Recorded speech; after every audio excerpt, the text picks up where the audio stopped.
Kadana kinya undu baso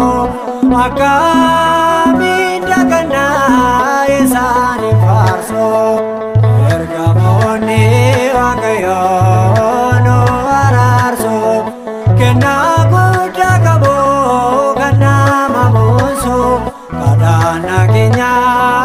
undu baso Akami dagana isani farso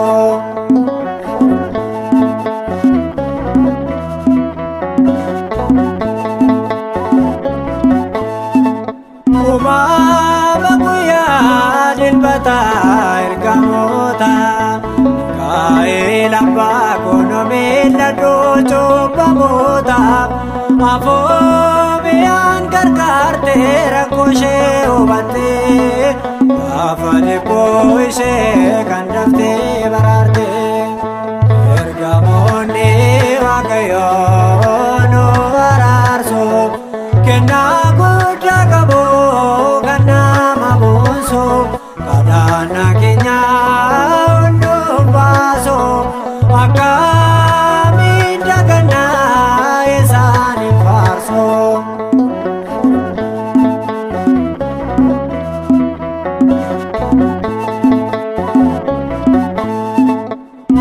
Ibidakan base daiman sadani Awame seracho Gabrielini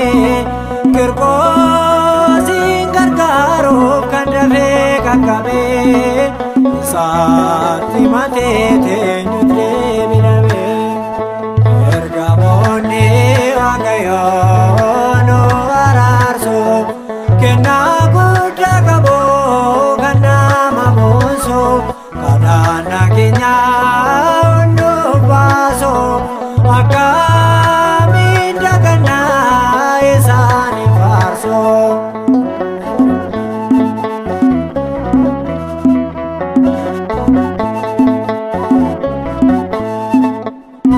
Isanin midangne kuno aragenye Fundore kenya vabde isan godane Kanda marajado jalala barsiso Kono masane dadakan tasiso Ergamone wakayo no ararso Kena gudagabo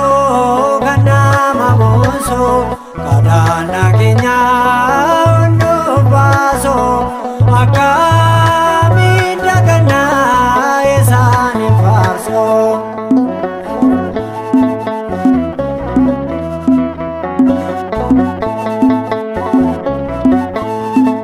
Bagai sanira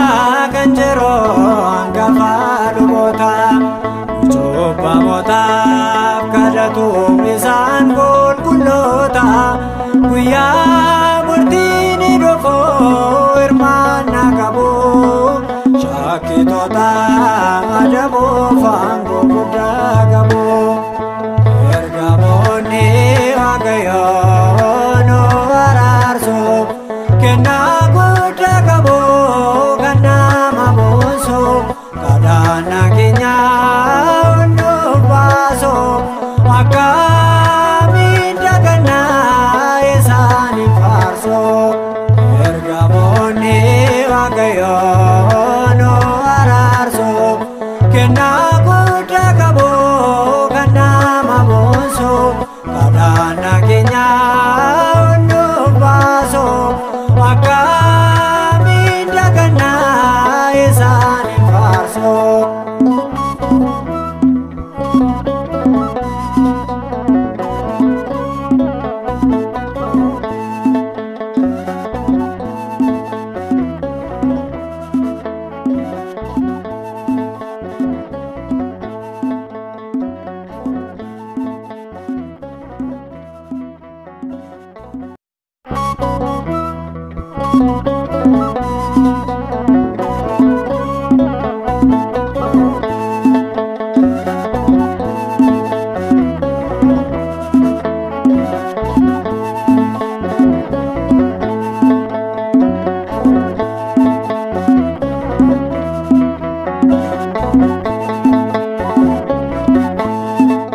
Ergamoonni Waaqayyoo nu araarsu kennaa guddaa qabu kan nama boonsu kadhannaa keenya hunduuf baasu akkamiin dagannaa isaaniif faarsu. Ergamoonni Waaqayyoo nu araarsu kennaa guddaa qabu kan nama boonsu kadhannaa keenya hunduuf baasu akkamiin dagannaa isaaniif faarsu.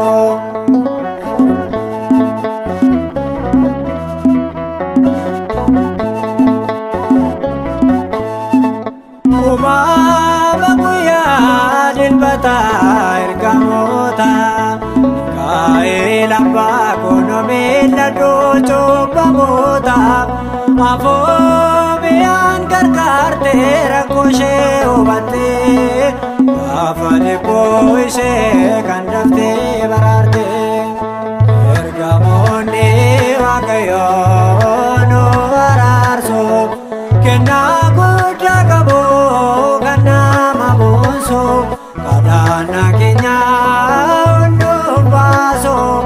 akkamiin dagannaa isaaniif faarsu.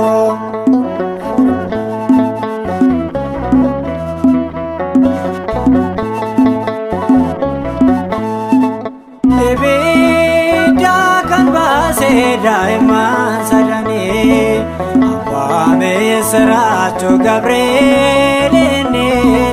Kirqoosin gargaaruuf kan dafee qaqqabee isaatti matee teenyutti deebi'ame. Ergamoonni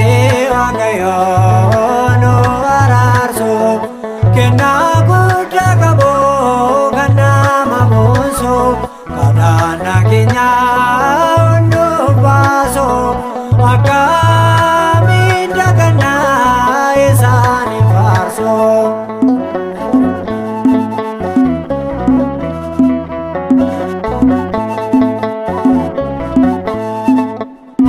Isaaniin miidhagne kunoo har'a geenye fuuldurri keenya abdii isaan godhanne kan dammarra jaalu jaalala barsiisu qulqullummaa isaanii adda kan taasisu. Ergamoonni Waaqayyoo nu araarsu kennaa guddaa qabu kan nama boonsu kadhannaa keenya hunduuf baasu akkamiin dagannaa isaaniif faarsu.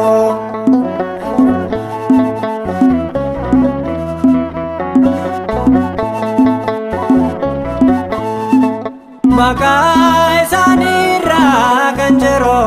hangafa luboota cuubbamootaaf kadhatu isaan qulqulloota guyyaa murtiin dhufu hirmaannaa qabu shakkitoota adabuuf aangoo guddaa qabu. Ergamoonni Waaqayyoo nu araarsu kennaa guddaa qabu kan nama boonsu kadhannaa keenya hunduuf baasu akkamiin dagannaa isaaniif faarsu. Ergamoonni Waaqayyoo nu araarsu kennaa guddaa qabu kan nama boonsu kadhannaa keenya